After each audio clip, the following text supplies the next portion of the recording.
જય વાઘેશ્વરીમાં મમ્મી કિચનમાં તમારું સ્વાગત છે. ફરાળી થાળી બનાવવાના છે, તેના માટે તુરિયાનું શાક બનાવવાના છે. તુરિયા લીધા છે આ, અને તુરિયા હવે આપણે આ કટિંગ કરી નાખ્યા છે. હવે આપણે શાક ઉતારીને સુધારી નાખીએ.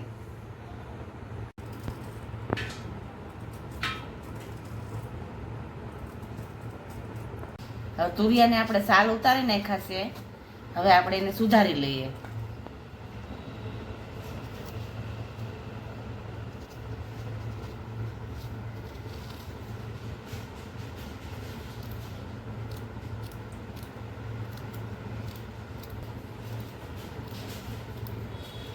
તુરિયા આપણે બધા સુધારી નાખ્યા છે. હવે આપણે પાણીથી આને ધોઈ નાખીએ.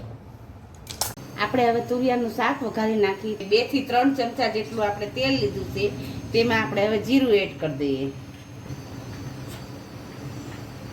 મસાલો મૂકીને આપણે તુરિયા એડ કરી દઈએ.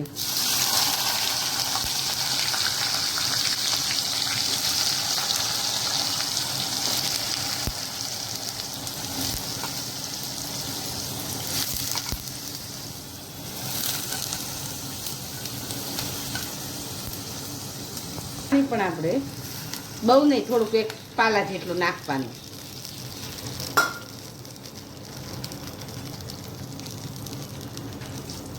હવે તેમાં આપણે હવે જ કરી નાખીએ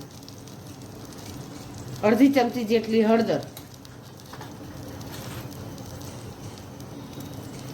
1 થી 1.5 ચમચી જેટલો મસાલો, 1 ચમચી ધાણા જીરું, સ્વાદ અનુસાર મીઠું,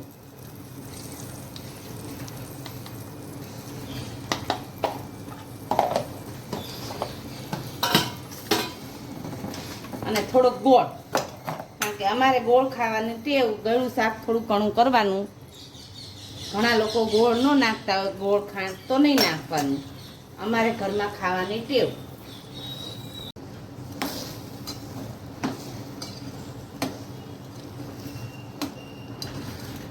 હવે આપણે ધીમા ગેસે આને થવા દઈએ. નાખીએ.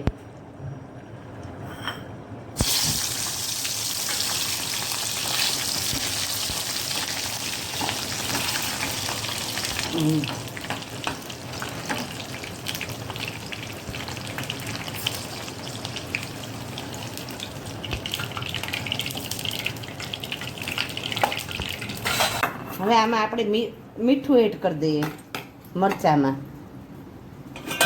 અને થોડુંક જીરું પણ એડ કરી દઈએ.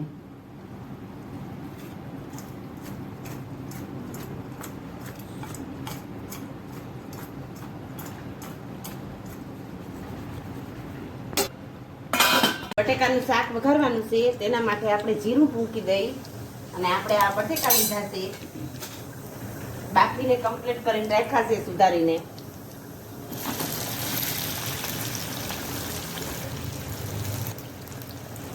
થોડુંક પાણી પણ એડ કરી દઈએ.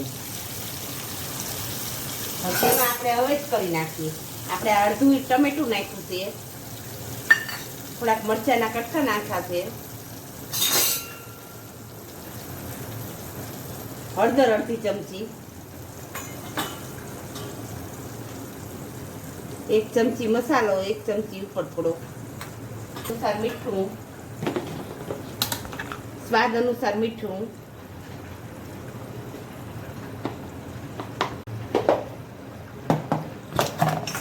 અને થોડોક ગોળ.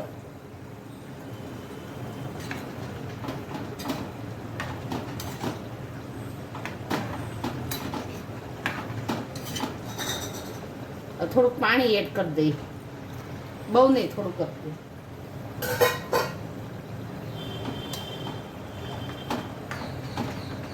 હવે આપણે ધીમા ગેસે મૂકી દઈએ આને.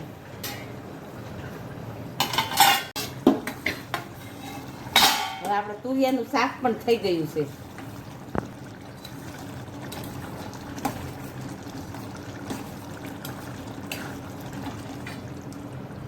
ઉપવાસ હોય તો બટેકાનું, તુરિયાનું, કાચા કેળાનું એ શાક ખવાય. એટલે આ ફરાળી શાક તુરિયાનું પેલું છે. ભીંડો ખવાય, તુરિયા ખવાય, કાચા કેળા ખવાય, દૂધી ખવાય. હવે આપણે સામો બનાવવાના છે, તેના માટે આપણે બટેકું ખમણી નાખીએ. સામામાં નાખવામાં સામામાં નાખવા આપણે સિંગદાણા છે એ થોડા કચકચરા ખાંડી નાખીએ.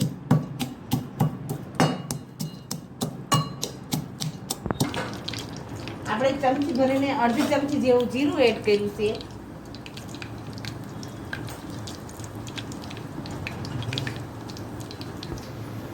હવે આપણે જીરું થઈ ગયું છે. હવે આપણે મસાલો મૂકીને વઘારી નાખીએ અને આપણે છાશમાં વઘારવાનું નથી. એક વાટકી ભરીને છાશ અને બાકી પાણી.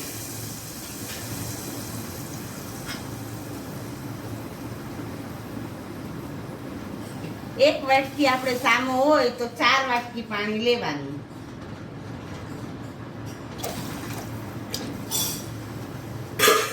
સિંગદાણા પણ એડ કરી દઈએ. થોડોક આપણે બટેકાનો ખમણ કર્યો છે તે પણ આપણે એડ કરી દઈએ.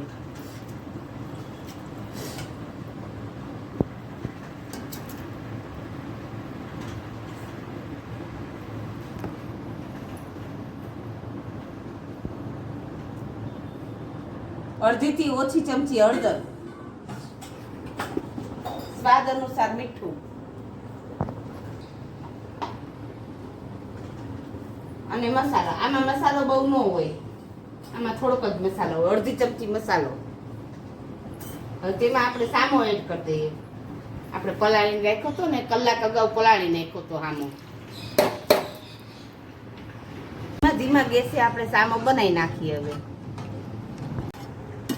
હવે આપણે બટેકાનું શાક આપણું થઈ ગયું છે. જો રસાવાળું એકદમ સરસ.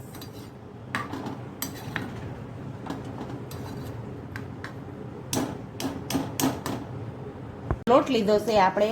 હવે તેને કણિક બાંધી નાખીએ. મોળી કરવી હોય તો મોળી પણ કરી શકાય, તીખી કરવી હોય તો તીખી પણ કરી શકાય, પણ અમે તીખી કરીશી.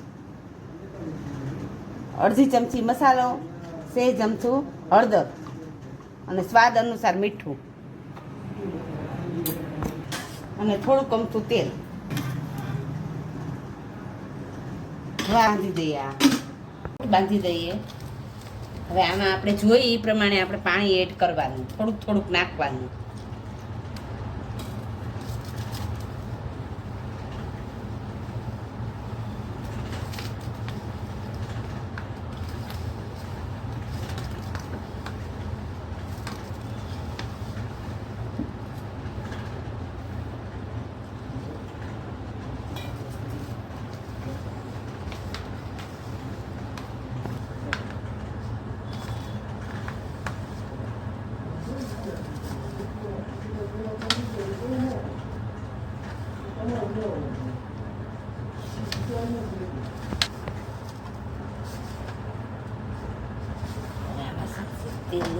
આપણી કણિક બંધાઈ ગઈ છે.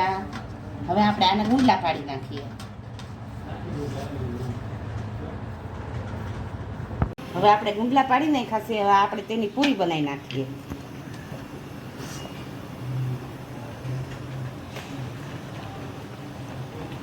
આપણું તેલ પણ આવી ગયું છે. હવે આપણે પૂરી બનાવી નાખીએ.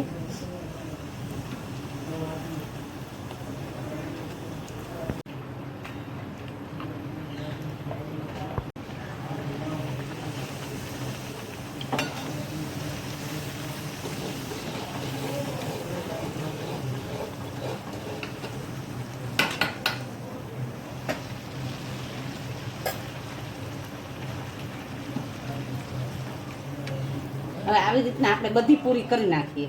રાજગરાનો લોટનો શીરો બનાવી નાખી. તેના માટે આ વાટકી ભરીને લોટ લીધો છે અને તે જ વાટકી ખાંડ લેવાની.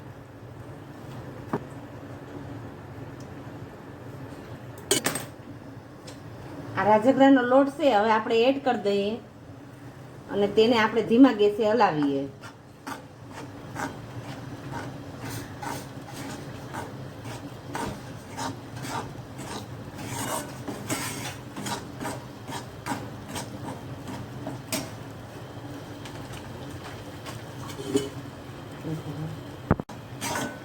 આપણે એકદમ ધીમા ગેસે હલાવવાનો અને એક બાજુ ગેસે આપણે પાણી ગરમ કરવા મૂકી દેવાનું.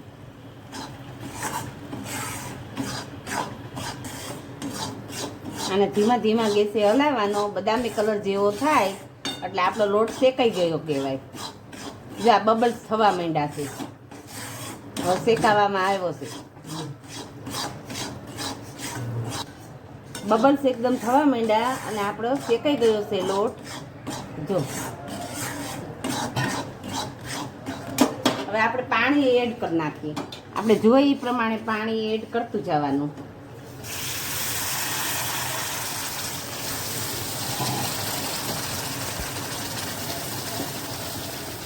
હવે આપણે ખાંડ પણ એડ કરી દઈએ.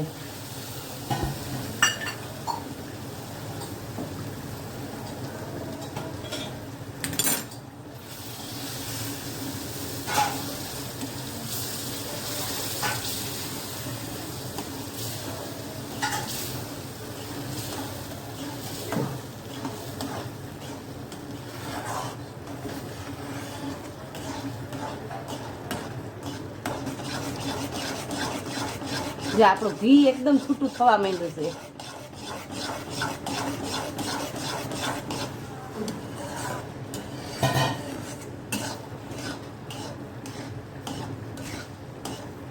હવે આપણો શીરો બનવામાં આવી ગયો છે.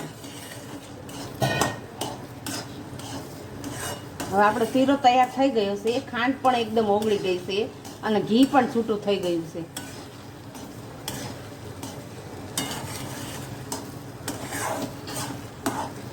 ગયો છે. હવે આપણે ફરાળી પ્લેટ છે આપણે તૈયાર કરી નાખીએ. હવે આપણે ફરાળી ડીશ આપણી તૈયાર થઈ ગઈ છે. તેના માટે તુરિયાનું શાક, બાફેલા બટેકાનું શાક, રાજગરાનો લોટનો શીરો, સામો, પૂરી રાજગરાના લોટની તળેલા મરચાં અને છાશ. વ્રત ઉપવાસ માટેની આપણી થાળી તૈયાર થઈ ગઈ છે. જો તમને અમારી રેસીપી પસંદ આવી હોય તો અમારી ચેનલને સબસ્ક્રાઈબ કરજો.